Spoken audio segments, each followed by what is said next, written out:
Alright, kutaa irraa kanaanis jecha akka nu barbaachisu tokko qabadee dhufeen jira. Jechi kunis before jedha. Jechi before jettu tuni haasawaan guyyaa guyyaan dhageenyu yookiin immoo dubbannu keessatti gahee guddaa taphata.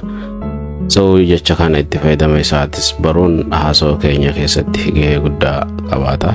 So fakkeenyota adda addaa fayyadamuudhaan haasawaa keessatti iddoo akkamii akka galuu qabu kan waliin ilaallu ta'a. Isin immoo akkuma yeroo biraa gahee keessan taphachuun dagatinaadha. Gaheen keessan maali? Qalamaa fi dabtara yookiin immoo nootbuuka bira keessanii erga al tokko laaltanii xumurtan booda marsaa lammaffaarratti jalaa barreeffachuun dagatinaadha. Kanirraa kanaaf chaanaala kana immoo guddifachuun isin qabdi. Namni viidiyoo kana ilaale hundinuu yoo xiqqaate nama 5f yoo share godhe waan guddaadha jechuudha. So akkasuma like gochuu fi yoo haaraa taatan immoo subscribe gochuun dagatinaadha. Amma gara barumsaa seennu.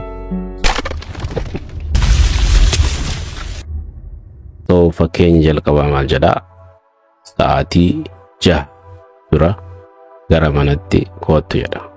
Sa'aatii 6 dura gara manatti koottu jedha. So asirratti jechoonni nuti beekuu qabnu Ingiliffaadhaan kamii?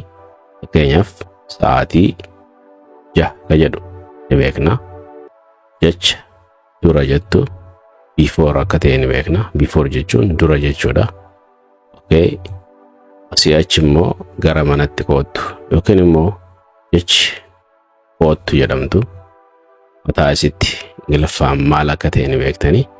So fakkeenyaaf koottuun kamii yoo ta'e, okay, dura jechuun before yoo ta'e, okay, sa'aatii 6 jechuun maal akka ta'e ni beektanii. So wantoota waliif fiduudhaan mee himeef danda'ee jira. Akkam isiniif fakkaatame? So akkuma agartan asirratti come home before 6 jedha. Come home before 6 jenna jechuudhaaf ni dubbisnu. So asirratti jechi come jettu afaan Oromoo keessatti isa koottu jettu san taati. Okay. Inni kun immoo home yeroo jennu mana jechuudha. So manni ka jedhu afaan Oromoo gara manaa jenne mana ka jedhu home ta'a. So before ka jennuun isa dura jennuun isaanii. Okay. 6 immoo 6 jennee jirra. So asirratti nuti sa'aatii ka jedhu fayyadamne akka Ingiliffatti immoo dirqama 6 o'clock jennee o'clock ibsuun qabnu. So sa'aatii san lakkoofsaan ibsinaan ni dandeenya jechuudha. Akka fakkeenya biraa akka fayyadamte come home before 8 8 dura koottu jedhama akkasitti. Malee sa'aatii 8 dura hin jedhamu akka Ingiliffatti jechuudha. Maaliif afaan hundinuu akka itti haasa'amu qaba waan ta'eef. Okay. So namni tokko sa'aatii 6 dura manatti koottu jechuu barbaade come home before 6 jedha jechuudha. Come home before 6. Isin immoo hima kana gara feetanii jijjiirrachuu dandeessan. Come home before 8, come home before 10 jechaa jijjiiruu dandeessan jechuudha. Yookiin immoo come home ka jedhu isa home jedhu kana jijjiiruudhaan. Okay. Fakkeenyaaf isa kana home ka jedhu school haa goonu. Come to school before 6 jenna jechuudha. Okay. Gara fakkeenyatti aanu yeroo deemnu kanaan dura ishee argeera jedha. Kanaan dura ishee maal godhe argeera jedha. So asirratti itti yaadame ammas wanti nurra jiru kanaan dura ka jedhuu fi okay, ishee maal akka ta'e ni beekna. Argeera yookiin jechuun maal jechuun Ingiliffaan. So maal taame deebisaan isaa. Okay, akkas ta'a. I have seen an argeera. Asirratti haviin bakka kana jirtu present perfect jedhamti. Wanti sun taatee yeroo muraasa dura ta'e ta'uu nu agarsiisa. Okay, I have seen ishee argeera. Isheen ka jedhu isa kana jechuudha. Her ka jennuuni. So I have seen her an ishee argeera jechuudha ammaasitti. So before in maal jenne dura. So I have seen her an ishee argeera before kana dura. Okay. Kanaan dura ishee argeera afaan Oromootiin jennu Ingiliffaan akkanatti ta'a jechuudha. I've seen her before. Dafnee akkasi jennu. Inuma dafnee akkami jenna. I've seen her before. I've seen her before. Okay. Kanaan dura isa hin qunnamne jedha.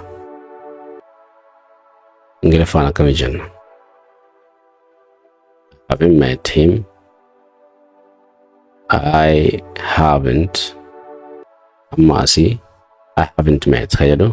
Haven't met hin qunnamne. Him jechuun maali? Isa. Kun immoo before jedhu. I haven't met him before. I haven't met him before. Dafne yeroo jennu. Kanaan dura isa hin qunnamne jechuudha. Inni kun immoo maal jedha? Intala sana kanaan dura wal argeera jechuu barbaanne akkami jenna? Waa'ee jechoota kanaatti yaada intala sana ka jedhuu fi kanaan dura jechuun maal akka ta'e ni beektan before dha. Wal argeera ka jedhu maal jechuudha ka jedhutti yaada. Deebisaan isaa kana.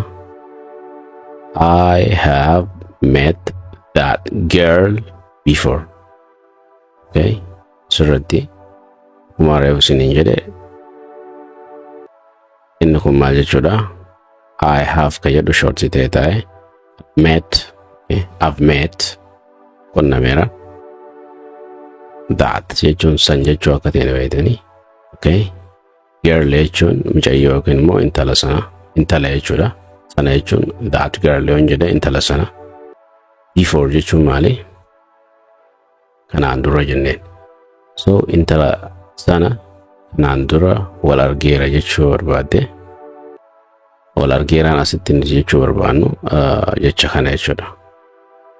Isa wal argeera jennuun kuni Ingiliffaadhaan met ka jennuun kana jechuudha. So jech met jettu kan Ingiliffaa kuni. Okay. Wal arguu jechuudha. Jecha meet jedhurraa dhufe wal qunnamuu yookiin immoo wal arguu ka jedhurraa.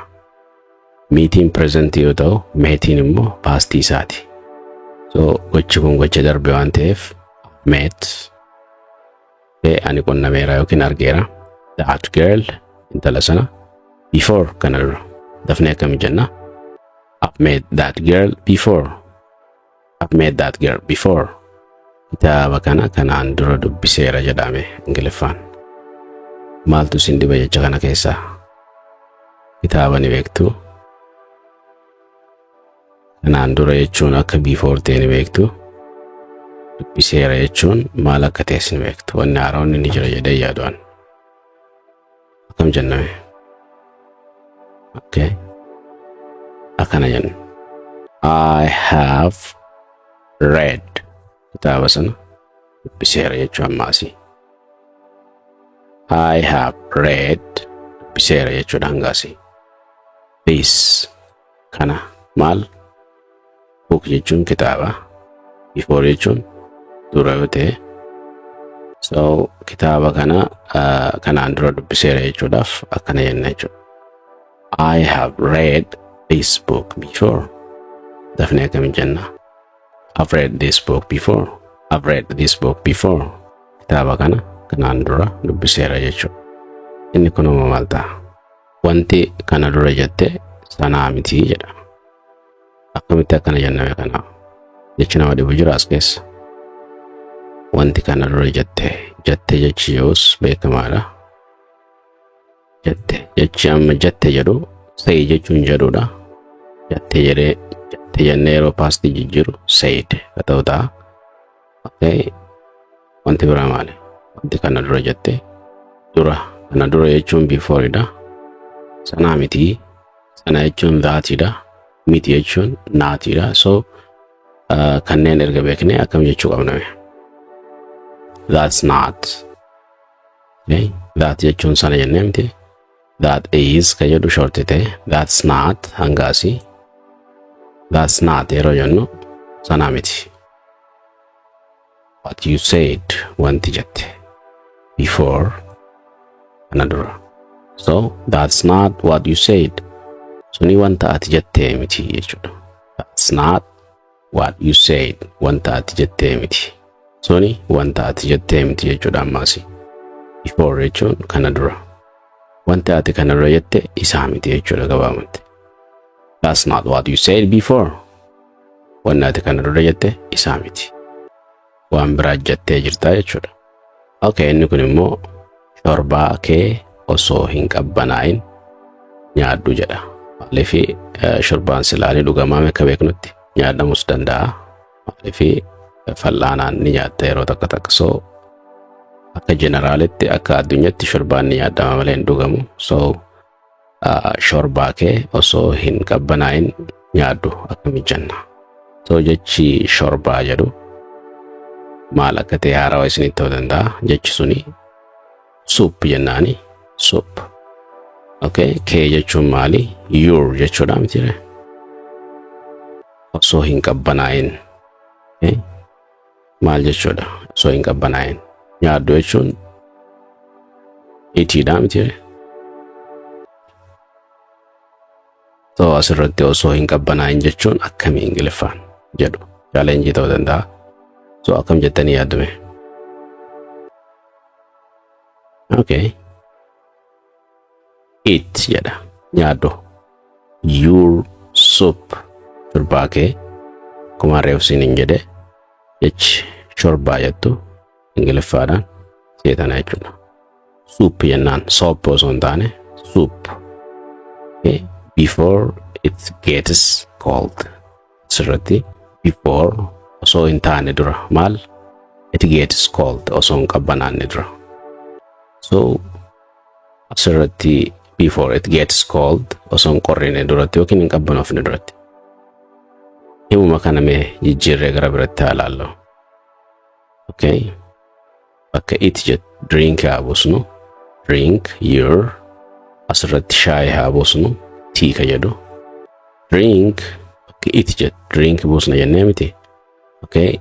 Drink your. Asirratti bakka soup shorbaa jettu tii haa buusnu shaayii jechuudha. Okay. Drink your tea. Shaayii kee dhugi before it gets cold. Osoo hin qorrine yookiin immoo osoo hin qabbanoofne dura. So osoo hin qabbanoofne hima jettu fayyadamuudhaaf yeroo hunda akkanaaf fayyadamna jechuudha. Gets cold. Before it gets cold osoo hin qabbanoofne. Okay. Inni itti aanu maal jedha? Deebii kennuu kee dura harka kee baasi. Deebiin maali? Jechi deebii jettu Ingiliffaadhaan maali? Yoo yaadattan ta'e answer jechuudha deebiin. Okay. Kennuu kee dura. Okay. Akkamii jenna? Harka kee baasi jechuun maal jechuun Ingiliffaan? Raise your hand. Harka jechuun maali? Handidha. Okay. Kee jechuun immoo yuuriidha. Kee jechuudha. Baasiin immoo raise jenna. So mee egaan hangana isinitu ka'e isin hamma hafeetti guutaa. Okay, akkas ta'a. Asirratti raise jennaan isa kana. Dogoggora akka uumne yeroo takka takka namoonni rise jedhaani. Dogoggora suni raise. Okay, raise. Harka kee baasi. Raise jechuun harka baasi. Raise jechuun ol kaasuudha jechuudha. Your kee jechuudha. Okay. Hand walirratti maal ta'a? Harka kee. Raise your hand. Harka kee baasi. Before you answer. Osoo hin deebisne dura. Okay. Deebisaa kee kannachuu dura harka kee baasi jechuudha. Dafnee akkami jenna? Raise your hand before you answer. Raise your hand before you answer. Okay. Otuu hin dhufin dura maaliif bilbilin jedha nam tokko lafaa ka'e. So kana jechuudhaaf jechoonni na barbaachisu maali? Otuu hin dhufin ka jedhu maal jechuudha? Before you come. Kamiin dhufuudhaa mitire? Otuu hin dhufin dura jechuun before you come jennaa miti. Maaliif hin bilbilin jechuun maali Ingiliffaan? Maaliif jechuun Ingiliffaan maali isii yaadachiisuuf? Why? Okay. Bilbiluun immoo callidha. Maaliif hin bilbilin akkam taare yeroo san? Itti yaaddanii? Okay, akkas ta'a. Why didn't you phone? Okay. Why didn't you phone before coming? Asirratti phone ka jedhu callis jechuu dandeenya jechuudha. Phones jechuu dandeenya. Why didn't you call before coming? Jechuus dandeenya jechuudha. So asirratti takka takkaan kan ilaallu yoo ta'e why jechuun maaliif jennee reefan tana why jechi jettu maaliif ishee jettana jechuudha. Didn't you phone? Didn't asirratti past agarsiistudha yookaan waan dabre agarsiistudha. Didn't you phone? Maaliif hin dawwalin yookiin hin bilbilin? Okay, before jechuun akkuma beektan dura jechuudha. Maal? Before coming, dhufuu dura walirratti jechuudha. So dafnee maal akkami jenna? Why didn't you phone before coming? Okay. Why didn't you phone before coming? Yookiin immoo why didn't you call before coming? Jenna jechuudha. Asirratti agarsiisni osoo hin jalqabin dhufnee jedha. So hima kana akkami ijaarame?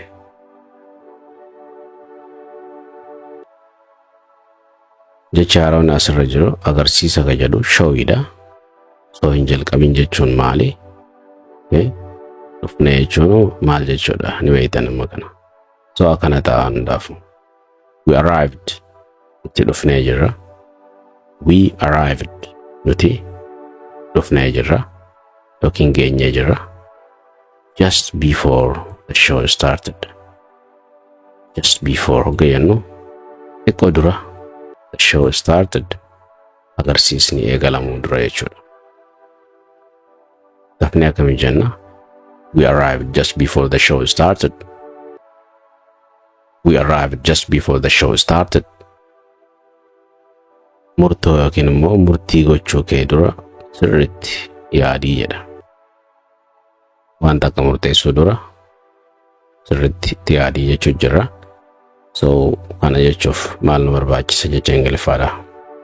Murtoo maali? Decision jechuudha. Decision. Gochuu kee dura, murtii murteessuu kee dura jechuudha. Sirriitti yaadi. Jechi yaaduu jedhu thinkidha. So asirratti think yaadi carefully. Of eeggannoodhaan yaadi jechuudha. Gamalee itti yaadi jechuudha. Before making gochuu kee dura maal? A decision. Murtii murteessuu kee yookiin immoo murtii gochuu kee dura irra deebinee jechuudhaaf. Think carefully before making a decision. Namni kun immoo akka jedhutti waajjira keessaa bahuu dura naaf bilbilee jedha. Nama tokkootu waajjira keessaa bahuu dura siif bilbilee yeroo sana akkana jettaa jechuudhaati. Dhimma kana fayyadamuuf jechuun Ingiliffaadhaan akkami jenna? Waajjirri maali dura? Waajjirri ofiisiidha. Okay. Keessaa bahuu dura jechuun maal jechuudha? Beeytanii naaf bilbilee jechuun maal jenne? Okay. Himni kana fakkaata. He jechuun isa jenne called. Okay. Inni ni bilbilee. Eenyuuf? Me anaaf jechuudha. He called me, inni naaf bilbilee before leaving. Bahuu dura. Leave jechuun bahuudha yookiin immoo bakka takkarraa bahuu jechuudha. Okay. The office. Waajjiricha keessaa bahuu dura naaf bilbilee jechuuf akkas jennaa jechuudha. He called me before leaving the office. Inni naaf bilbilee ture waajjiraa bahuu isaatiin duratti jechuudha. Akkamitti dafnee jenne? He called me before leaving the office. Inni kun immoo maal jedha? Ba'uu kee dura hojii manaa kee xumurii jedha. Finish your homework. Okay, finishing xumurii jechuudha. Your kan kee jechuudha jenne. Okay. Homework hojii manaati. So finish your homework hojii manaa kee xumurii before going out. Laba'uu kee dura jechuudha. So aduun hin lixin dura waan jedha kun immoo. So wanni nama dhibuun jiru asirratti aduun saniidha. Okay. Hin lixin jechuun lixuun maali? Set jedhama. Sunset yeroo jedhamu aduun lixuudha. Sunrise jechuun aduun bahuudha. So dhufan ka jedhu kamiidha dura jechuun beeytanii before idha. So walitti yeroo dabaloo kam ta'a? Okay, dhufe isaanii asirratti they isaan okay arrived gahaniiru just before xiqqoo dura jechuudha the sunset aduun seenuu ishii dura jechuudha. Immoo kana aduun bahuu dura dhufan jechuutti hojjiru feene they arrived just before the sun rise jenna jechuudha. Nyaata nyaachuu dura harka dhiqadhu jetta. Dhimma baay'ee salphaa ta'e jechuudha. Nyaata nyaachuu dura jechuun jechuudha. Harka dhiqadhu noo. Kanuma jechuudha. Wash your hands. Wash dhiqadhu. Your hands. Harka kee asirratti otuun SC tana irraa dhiisee wash your hand yoon jedhe harka tokko ta'a jechuudha. So SC'n dirqama jiraachuu qabdi jechuudha daneessaadha. So wash your hands harka kee lachuu dhiqadhu jechuu agarsiisu jirra. Before eating nyaachuu kee dura. Osoo yookiin immoo otuu aduun hin bahin dura dhufanii jedha. Okay? Osoo aduun hin bahin dura dhufan jechuudhaaf reefu maal jenne osoo aduun hin lixin dura dhufan jenne amma osoo aduun hin bahin dura dhufan jechuuf deemna.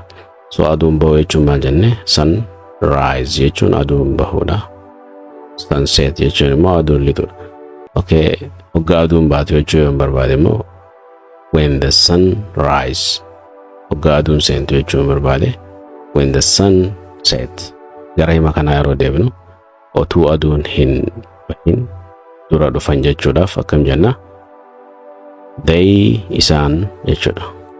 Benamitire they arrived isaan gahaniiru just before the sun rise. Sirratti jechi rise jettu bahuudha aduun bahu jechuun. So they arrived just before the sun rise jechuun isaan gahaniiru so aduun hin bahin dura xiqqoo jechuudha dursanii. Mee otoo hin gahin naaf bilbili yookiin osoo hin gahin naaf bilbili jechuu baadda nama tokko. Kamijjata please call me. Ammaasii maaloonaad bilbili jechuu jirta. Before jechuun maali otoo maalin ta'in before you arrive otoo hin gahin dura arriving gahuudha. So call me before you arrive. So hin gahin dura naaf bilbili. Sirratti please into maali polite way of saying something jechuudha. Wanta karaa nagayaatiin ibsachuu jechuudha. Waan nagaa fayyadamu jechuudha. Maaloo isii jedhan sani. So akkas ta'a osoo hin deemin dura akkoo koo daawwadheera jedheemnu kun. Asirratti akkoo jechuun maali Ingiliffaani? Otoo hin deemin dura jechuun maal jechuudha? Daawwaleera jechuun maal jechuudha? Kanneen beekuu qofa jechuun hin irraa eegamu. So himni akkana ta'a. I visited. Ani maal ta'eera? Daawwadheera. My grandmother. My grandmother.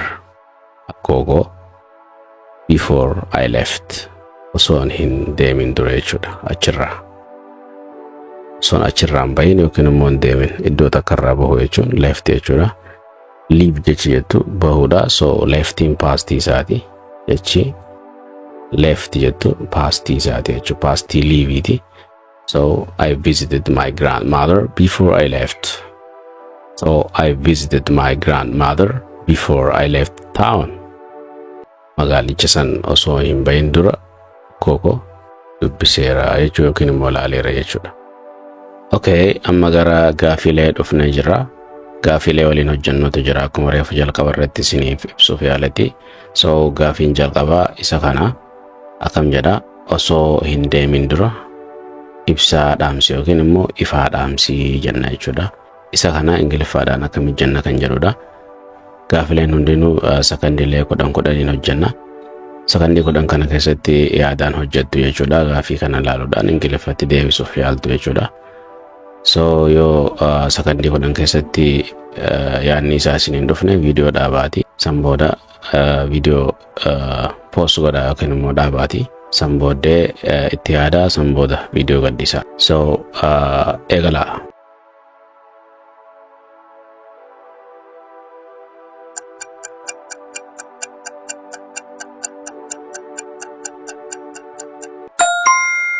Deebisaan isaa kana ta'a akkana gogotan argattanii jirtani. Maal jedhaa? Turn off the light before you go. Turn off the light before you go jennee jechuudha. Amma asirratti isa kamtu dhaamsi jechuudha, isa kamtu ifaadha, isa kamtu dura jechuudha kan jedhu adda baasnee haa ilaallu. So jechi turn off jettu tuni dhaamsi jechuudha. Okay, the lights ifaalee jechuudha. Before in akkuma beektanii dura jechuudha. So you go yeroo jennu deemuu kee. Before you go walirratti yoo jennu deemuu kee dura. So turn off the lights ifaalee dhaamsi. Before you go deemuu kee dura jechuudha. Okay, akkasitti dalagama. Gara gaafiitti aanu yeroo deebinu gaafiin itti aanu akkas jedha. Hojii kee laaqana dura xumuri jedha. Akkamitti Ingiliffaan hojii kee laaqana dura xumuri jechuu dandeenya? Baay'ee salphaadha. Itti yaadaa.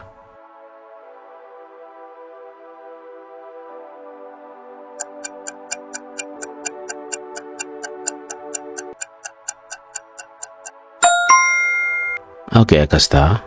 Finish your work.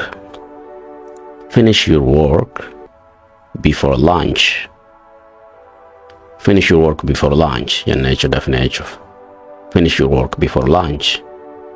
So asirratti jechi finish jettu xumuri jechuudha yookiin xumuruudha. Finish yeroo nama tokko hin jennu xumuri jechuu jirraan jechuudha. Your jechi jettu kee jechuudha. Okay, working beeytanii hojiidha. So before in dura jechuudha. Before lunch jechi walirratti laaqana dura ta'a. Okay. Lunchiin maali? Laaqana. Okay, laaqana ni beektan silaa. So finish your work hanga asii walirratti tokko goonee kan hiiknu ta'e finish your work hojii kee xumuri before lunch laaqana dura. Okay. Gaafiin itti aanu immoo akkas jedha. Osoo hin deemin naaf bilbilii jedha.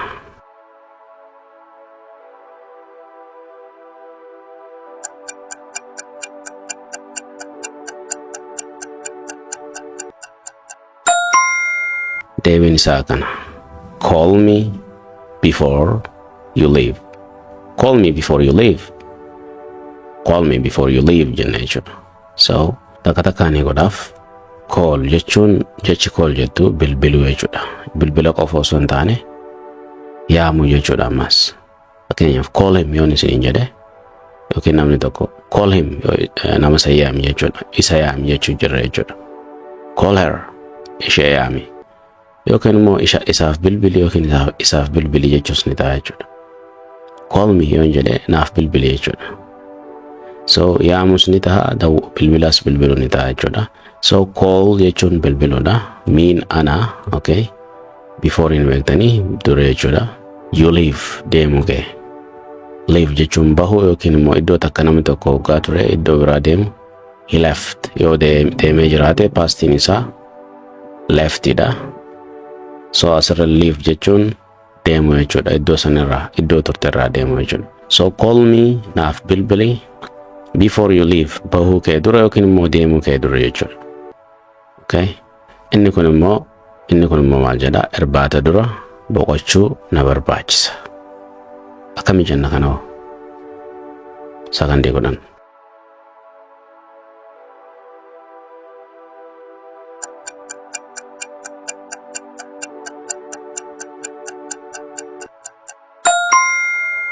Akkas jechuu dandeenya.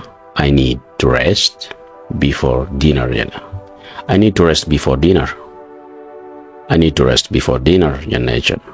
Kana jechuun yoo kan ilaallu ta'e tokko tokkooni I need na barbaachisa jechuudha. Maal si barbaachisa? To rest boqochuu jechuudha. Rest jechuun boqochuudha. Dinner jechi jettu irbaata. So walirratti yoo daballe before fi dinner yoo walirratti daballe maal ta'a? Before dinner irbaata dura. Okay. So I need to rest boqochuu na barbaachisa. before dinner irbaata dura. Easy right? Salphaadhaa miti.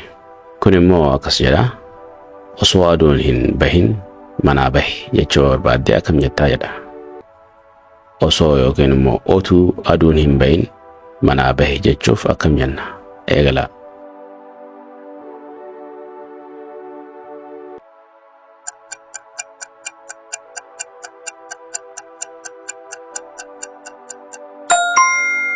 Akkas ta'a. Leave home before sunrise. Leave home before sunrise. Leave home before sunrise. Akkam jechuudha. Leave bahi. Okay. Leave home yoo jenne walirra deebisne manaa bahi jechuudha. Before dura. Sunrise. Aduun bahuu dura. So walirratti jecha lamee yoo deebisne immoo before sunrise jechuun aduun bahuu dura. Leave home manaa bahi. So walirratti hunda isaa yoo deebifne leave home before sunrise aduun bahuu dura manaa bahi jechuudha. Gara itti aanu haa deemnu. Namni tokko sa'aatii 5 duratti xumurisiin jedha. Hojii wayii takka.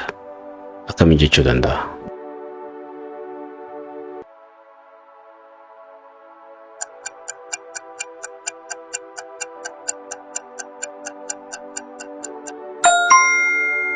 Deebiin isaa akkas ta'a. Finish it before 5 p.m. Okay? Finish it before 5 p.m. Sa'aatii 5 dura xumurii jechuudha. Walgahiidhaan dura yookiin immoo walgahiin dura haasofnu jechuu barbaanne akkam jenna.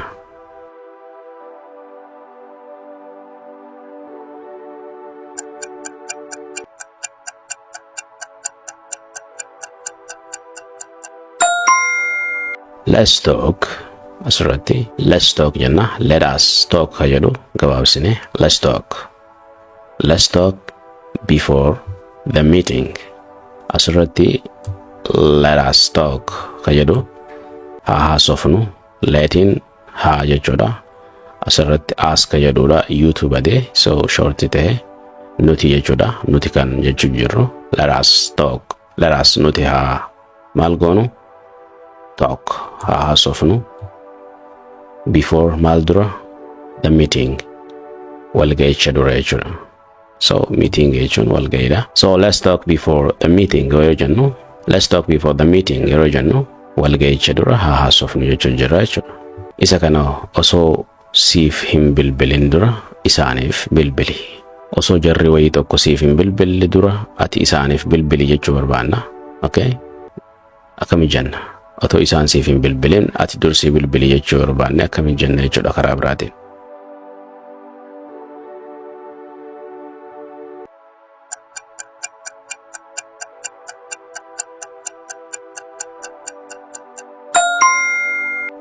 Okay, akkasoo gootan argatanii.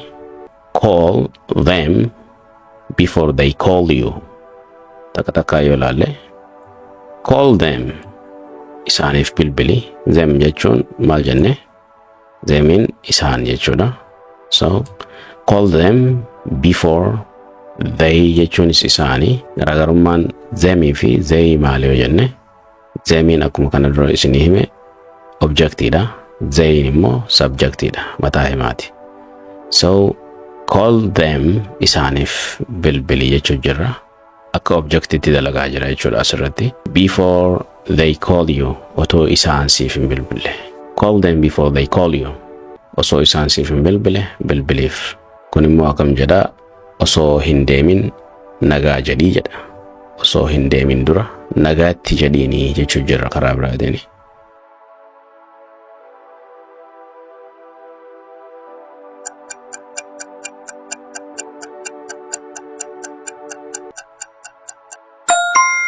Deebiin isaa akkas ta'a. Say goodbye before you go. Say goodbye before you go jenna jechuudha. Tokko tokko naa ilaallu. Say yeroo jennu maal jechuu jirra? Jedhi. Okay. Goodbye nagaatti dhaammadhu yookiin nagaatti jedhi. Before dura. You go deemuu kee dura. So before you go yeroo jennu deemuu kee dura jechuu jirra jechuudha. Before you go deemuu kee dura. Isuma kana amma isin jijjiiruu dandeessan. Before you come jechuutti deebisuudhaaf go ka jedhu asirraa hin baaftu. Kamiitti galchitu jechuudha. Iddoo kanatti kam ka jedhu yoo galchitan maal ta'a? Dhufuu kee dura jechuudha. Kun immoo maal jedhaa? Bilbila kee ciisuu dura chaarjii godhu jechuu barbaade nam tokko akkami jedhaa jedha Ingiliffaan. Jecha before jettutti fayyadamuudhaan jechuudha.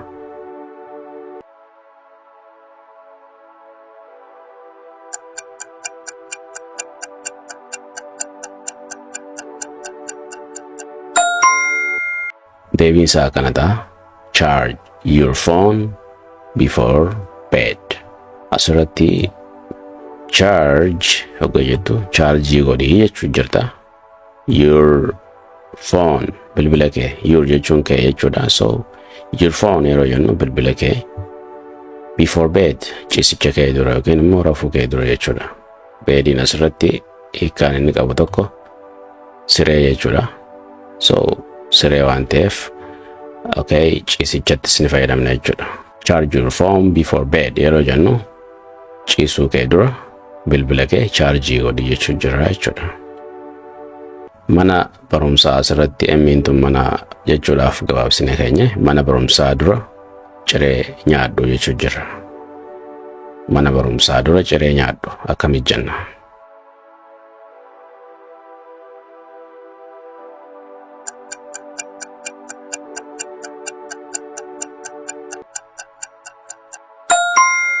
Eat breakfast before school. Eat breakfast before school. Asirratti eatii nyaadhuudha. Salphumatti jechuudha. Breakfast yeroo jennu maal jechuudha? Ciree jechuudha. Breakfast ciree jechuudha. Before school yeroo jennu mana barumsaa dura. Mana barumsaa deemuu kee dura jechuudha ta'a jechuudha. Mana barumsaa dura jechuudha. So eat breakfast before school yeroo jennu mana barumsaa dura yookiin mana barumsaa deemuu kee dura ciree nyaadhu jechuu jirta jechuudha. Qormaata dura gaafii gaafadhu. Qormaata dura gaafii gaafadhu jechuu yoo barbaadde akkamitti jettaa jedha gaafiin itti aanu.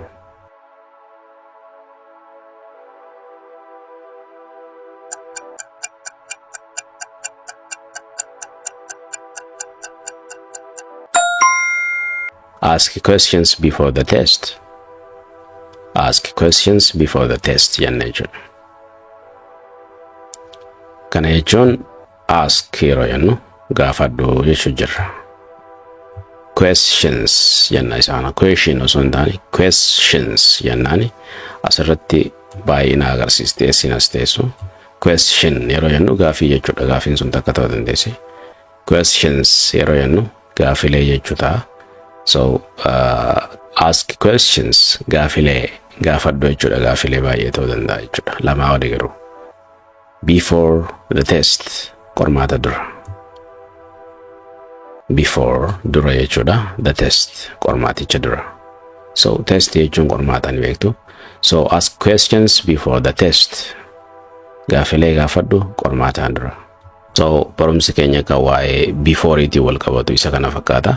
Video kana jalqabarraa hamma xumuraa kan laaltanii barreeffattanii yoo ta'e waa'ee jecha before tasuma fayyadamuun isin dibdu. Fakkeenyota adda addaa kan ilaalle san irratti hundaa'uudhaan fakkeenya mataa keessanii ijaarrachuun isin dibdu jechuudha. So kanaaf akkumaan kana dura isiniif ibsuu yaaletti video kana erga hamma xumura kana ilaaltan booda deebistanii marsaa lammaffaarratti barreeffachuun dagatinaadha. Chaanala kana immoo namni Oromoo ta'e namni afaan Oromoo dubbatu hundi isaatu guddifachuun dirqama isaati.